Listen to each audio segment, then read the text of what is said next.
Hi, welcome to Highland Cottage Books. I'm Martha, and this is Highland Cottage, and today we're going to talk about a book that had me asking two very interesting questions. The first one is, what am I actually reading? And the second one, more importantly, is, and why do I keep reading it? So I made coffee and tea, have a seat on the couch, and let's talk about a very weird, wild, and ultimately wholesome, insane, completely unhinged book.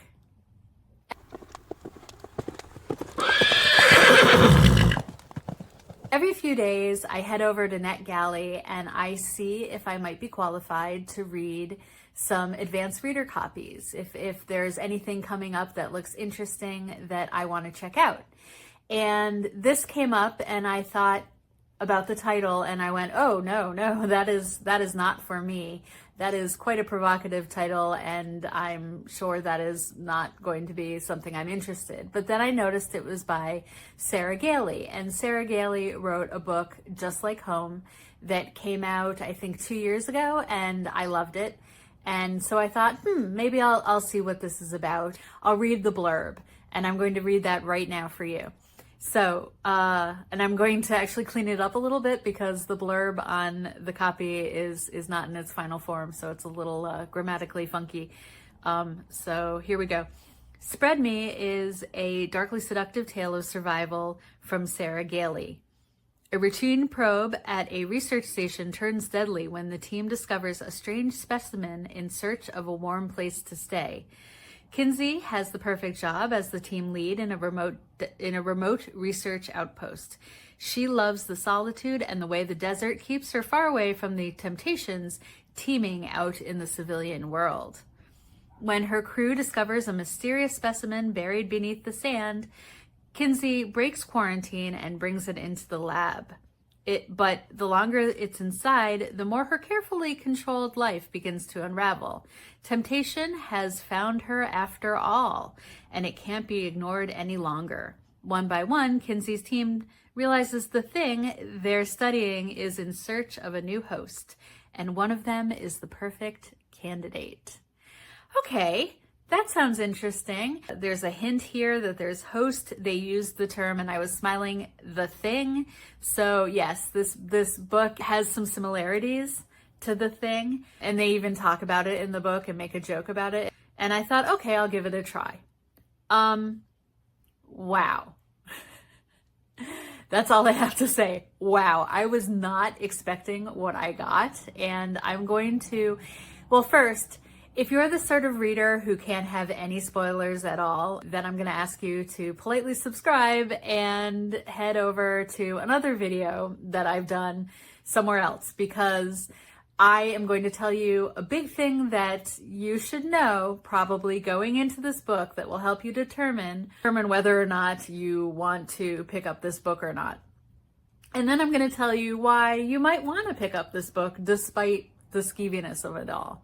If you don't want to know something that happens within like the first 20 pages of the book, I listened to it on audio, so I'm not sure how many pages, but it's in the beginning. It is the premise of the book. So if you don't want to know that, go away. Okay, come back.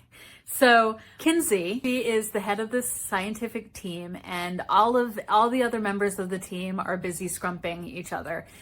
They're very romantically involved in kind of this Gordian knot of intrigue, sexual shenanigans.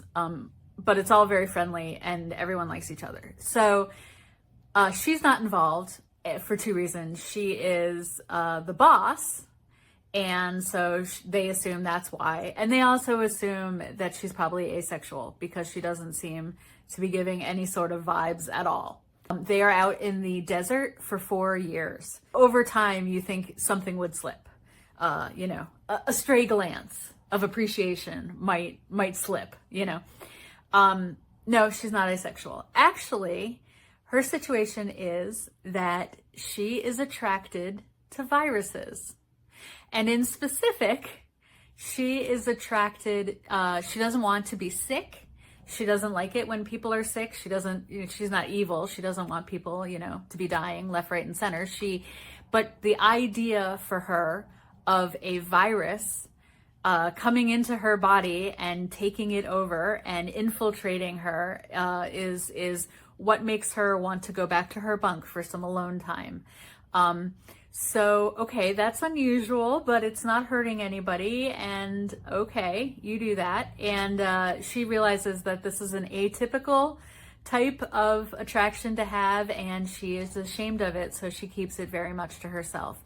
During the pandemic, she could hear her neighbor coughing, and it was all that she could do not to run over to the neighbor and try to kiss the neighbor so that the virus would enter her, because that's what she wanted. And she realized that wasn't helpful and not fair to anybody involved in that situation. So she decided to kind of get into a closed ecosystem of just 7 people or 6 or 7 people. They wouldn't be facing any viruses because they wouldn't be interacting with any other people. So she decides that's what she wants to do. It doesn't work out well, because a virus does find her. And in this case, the virus has plans. So I'm going to leave that there, and I'm going to tell you that this book is full of very gross body horror. It's also full of some pretty gnarly sexual things. And reading it, I found it very off-putting.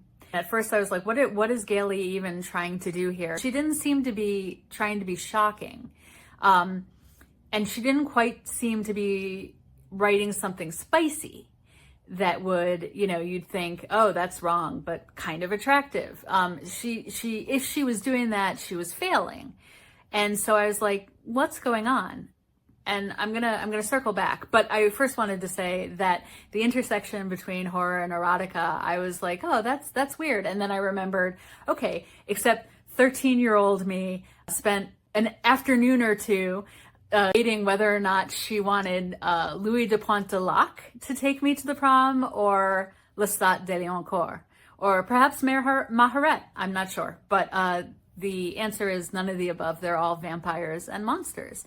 But if you're gonna fantasize about a fictional character that might be a fun date on the town, then I get it. I totally get it. So I was reading this and I was thinking, okay, if I can be attracted to something with little fangs in it that can eat me and kill me and is a monster, okay, I get it. So I was I started reading it as kind of an intellectual exercise, thinking, where are we going with this? Because there's a lot of sexy talk in this book that misses the mark. And I feel like, or I felt like when I was listening to it, again, I was listening to it on audiobook, I was thinking, okay, she's trying to sound seductive and sexy, and by she I mean the author is trying to write some dialogue that sounds irresistible, but I feel like I'm feeling completely ill at ease listening to this, because there's something off about it, and beyond the fact that this is a virus talking, and I'm not going to go into how it's talking, but I just felt like it sounds more sleazy than enticing. Seems to be trying to be spicy, which is not something I normally read anyway, but it seems to be trying to be spicy and it's failing miserably. What's going on? But I kept reading because it was still a good story. I was still interested in what was going on, even though there was some atrocious body horror. And I don't mean it's poorly written. It's wonderfully written. It was effective in its body horror, but it's not my thing. And a lot of that, like, think David Cronenberg and Brand New Cherry Flavor. If you've ever seen that, you might have an idea of what I'm talking about.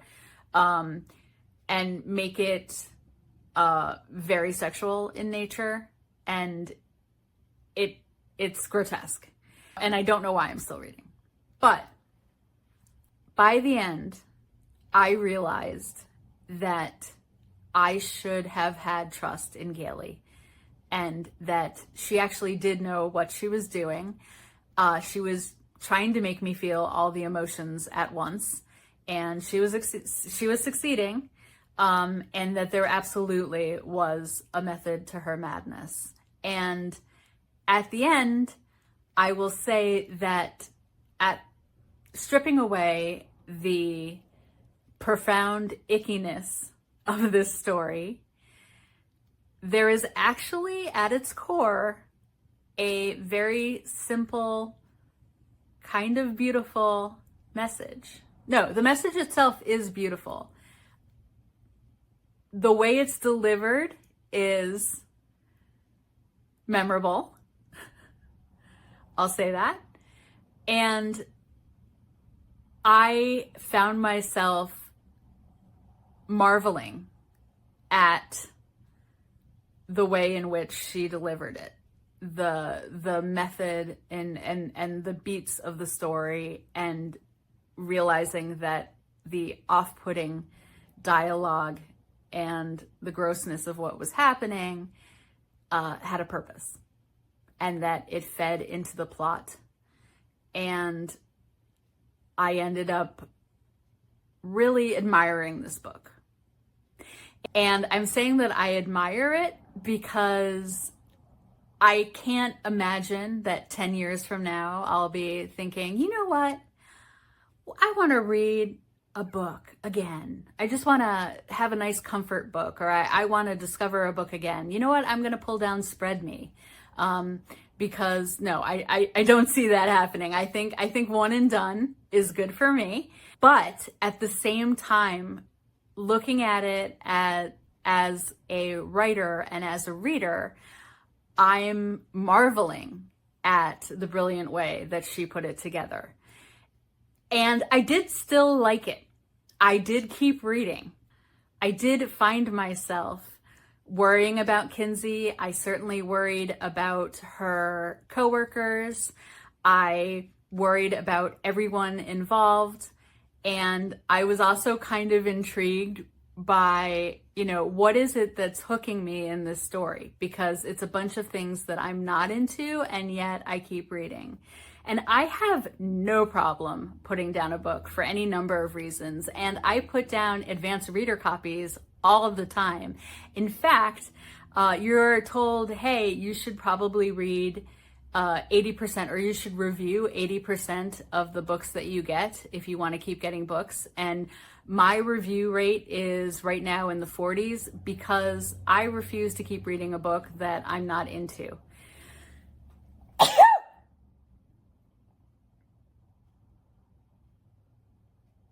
Okay, given the topic, I'm going to assume that's dust or allergies. I really hope that I didn't make the antagonist mad, and it has now entered my system. It's a fictional character or a fictional virus, so that was just a sneeze. Anyway, so I have no problem putting the book down, and I do it all the time. I do it at the 10-page mark. I do it at the 50-page mark. I have put down books 20 pages from the end if it crosses a line with me that, grosses me out, or if I think that it's making a point that I think is unethical. I have done that as well.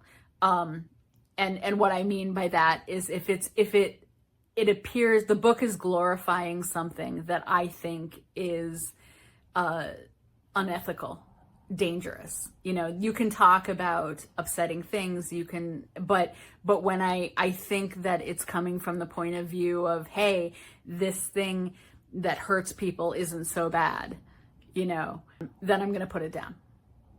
I have no problem with that.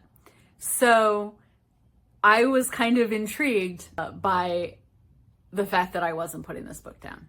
Ultimately, I'm glad that I didn't put it down because I was impressed by what Sarah Gailey was able to accomplish, and the foreshadowing and the simplicity of it all.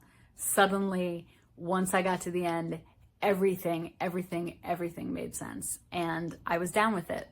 And I thought, fair play. Fair play to you, Sarah Gailey. I also want to add that if you're interested in this book, you might want to consider consuming it in audiobook form, because Exie Sands, who is the narrator, does a masterful job telling the story. She takes on the voices of several different characters, and she delivers that pseudo spicy talk in a way that, now that I understand what was going on, makes perfect sense. And in the moments where I was lost, and I was never lost in terms of the plot, I was more like lost in terms of what am I actually listening to? That is insane. Please stop. And in those moments, it was Sands' narration that kept me going. She was pulling me along on a string with her very compelling voice and her narrating abilities. So despite its provocative title, which is exceptionally fitting, and the squicky body horror and the nutrageous bedroom antics that are found in this book, I will say it's kind of secretly great and wholesome at its core. But if you don't want graphic descriptions of decidedly icky, gnarly, ucky body horror mixed in with sexual overtones, not even mixed, overtone isn't the word, explicitly mixed with sexual stuff, then I would not recommend this book at all. Run. The title is your friend in this. If you're sort of going, ooh, I don't think I want that title, then I'm pretty sure you don't want this book. But if you have a high tolerance for skin crawling weirdness, or if you're into that sort of thing, you do you, then you might really enjoy this clever meditation on the intersection of shame, connection, intimacy, and authenticity. So I say to Sarah Gailey, well done. Well done, Sarah Gailey. Well done. So that's it. Check out Spread Me if you feel that it's right for you. Take care. Subscribe.